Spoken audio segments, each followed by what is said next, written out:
Hello, Aquarius. Welcome to your weekly reading. Your spiritual advice here is coming out for the love portion. So I'm going to talk about this first, okay? We have here the High Priestess. And the High Priestess is almost like looking at a space, looking at a situation from a space of higher wisdom, tolerance, as well as intuition.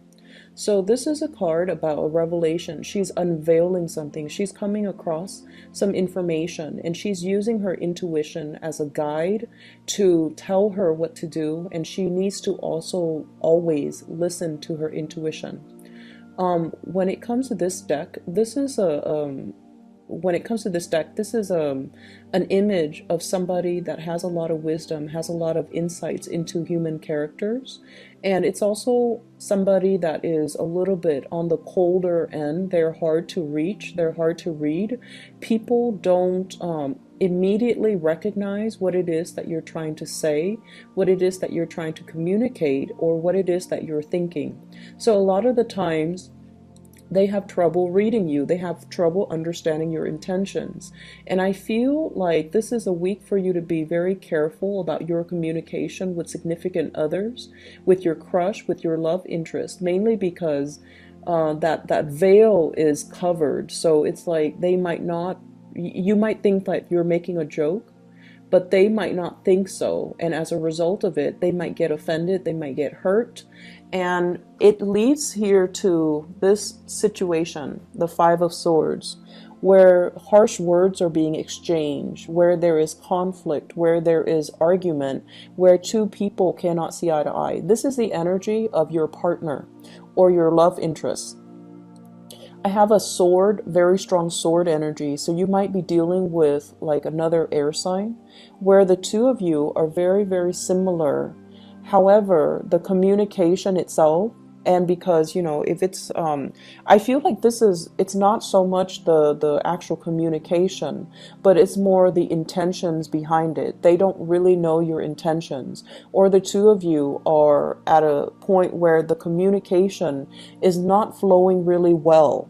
One person says this, but they're only revealing half of the story, and then the other person misinterprets and thinks it's something else. So coordinating expectations for one another, that's going to be a huge problem.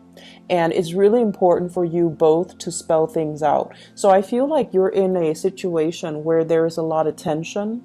It could be sexual in nature. That's what I'm feeling, because this woman, she's so detached.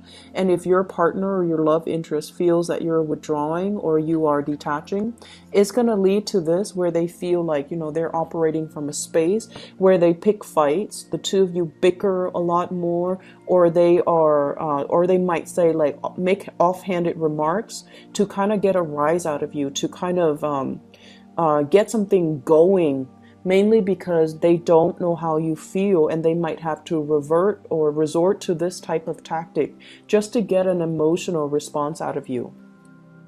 What I do feel, though, for those in committed relationships, you are going to be able to sail away from this, okay? This is a card about overcoming difficulties when it comes to hurtful things, when it comes to communication, when it comes overall to relinquishing and letting go of the pains from our past, so that we can move away from that and come to a calmer state of mind, to a calmer state of communication. So for those of you in committed relationships, if there has been bickering, you're going to overcome it, and you're going to reach a space of stability. You're going to be reaching this space where the two of you solidify your relationship. This is the card about the Hierophant, and it usually denotes, a commitment, a situation where the other person is going to be more understanding. They're going to be more stable. They're going to be a lot more dependable. Okay, so this is a card of Taurus. For those of you dealing with Taurian energy, they're going to be there for you. And I feel it's as if these two cards, major arcana cards, you might be dealing, I'm getting a very strong Virgo, a very strong Pisces, as well as Taurian energy here with both of these cards. And so if you're dealing with those signs, I do feel like, this is a really good match here. the High Priestess and the Hierophant, you and your partner have a lot of things going on. So if you're like this, you have many, many people at your door. You have a lot of projects that you're working on. And this person, they might be very intelligent. They are handling, like really important. I feel like the word I'm getting is classified information, classified documents. Okay.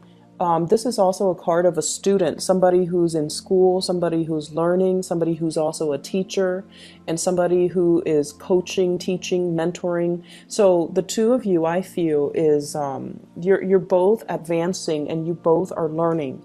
But because both of these cards show up and the vibe is so similar, I feel like you're dealing with somebody who is incredibly, incredibly stubborn.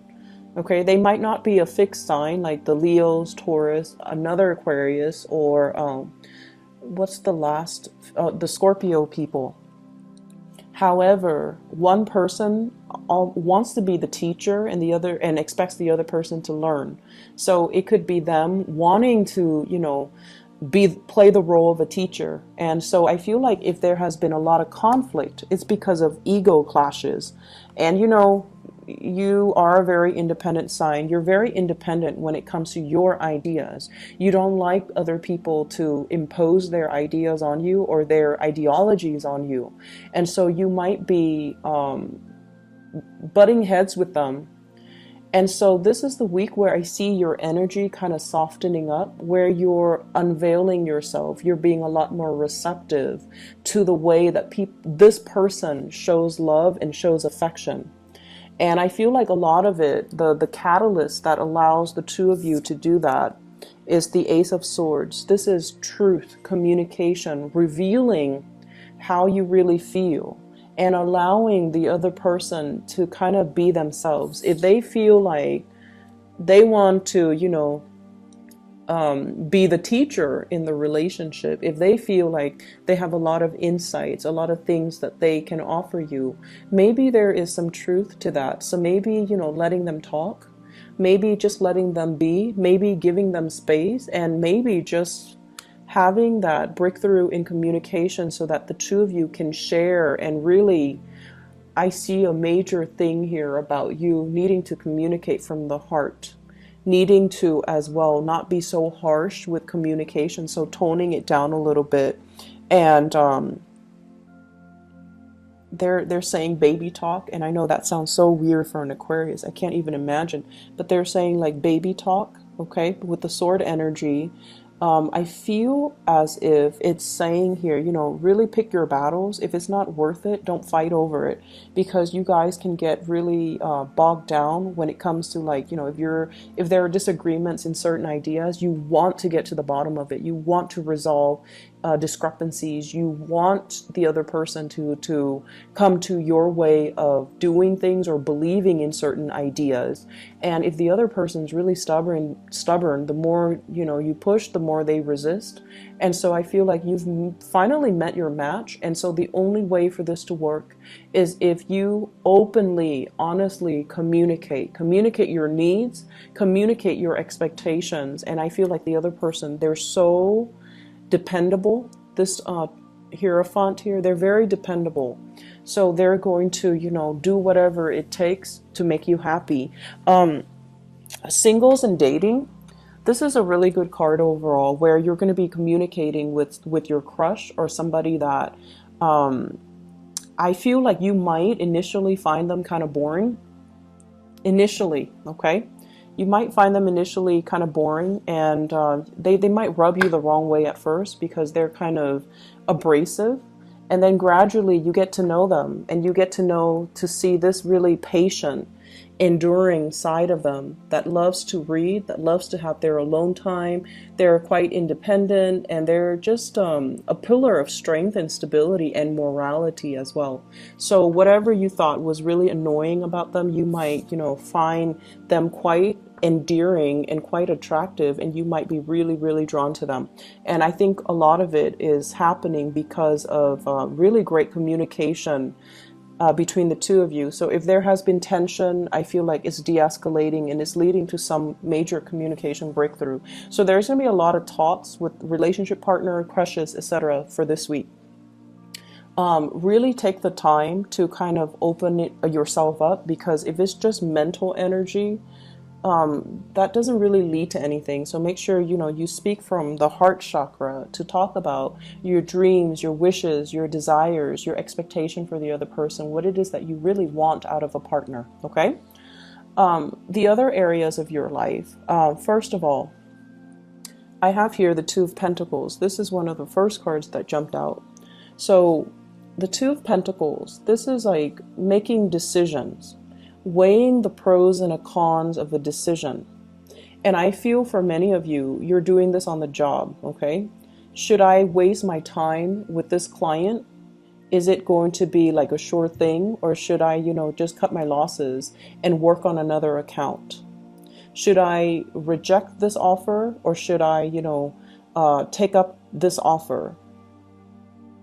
So I feel as if many of you are at a job where you are the one that gets to decide, and whatever you decide on is almost like very, very big, and it could affect somebody's livelihood. So you're making really, really difficult decisions. And a lot of the times, Aquarius, you see things in a very black or white type of a way.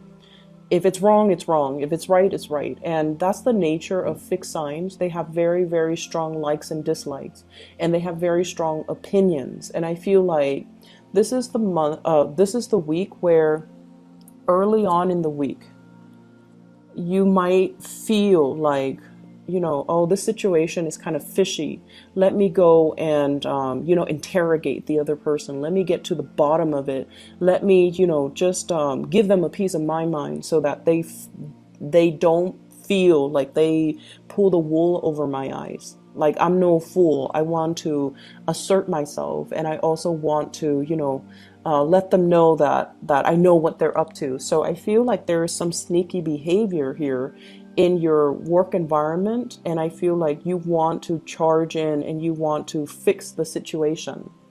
And in the process of doing that, I feel like things start to ravel, and then you find yourself in this state where you're just like, I'm not really sure. I'm not really sure if what I thought initially is really the reality. And so you have to go back and redo, and you have to ask for more information. You have to elicit more concrete details from somebody. You have to come in and ask for more, like, tell me exactly what happened and give me more details. How did you feel? What exactly happened after that? So getting things in chronological order. So I feel like what you thought is definitely not, it's not that it's not the reality, but it might not be the right thing. And so you find yourself in a space where you are confused. You feel like you can't really make a decision, and you need more information. And so you ask for information, and then you kind of weigh it out. And I feel like for many of you, it's a very deep, emotional type of a decision that can really affect, not only your finances, but also your emotional state. And I feel like for some of you, this is a situation where you are deciding the fate of somebody. So you have some big responsibilities coming in. I also feel as well, somebody is giving you some options. Somebody's giving you some choices. Do you want to do this or do you want to do that? And none of these choices are like, ideal. And so the advice here is for you to ask more questions. Ask them to clarify. And think fast on your toes and ask them, okay, if I do this, what does that entail? 5 months down the line, what does that entail? So really if you're not ready to have this conversation, wait it out. Just tell them, I have a lot on my plate right now. Can we do this tomorrow? And then when you go home, plan out your course of action, plan out the questions that you're going to be asking, because I feel like there's some major decisions to be had about your future.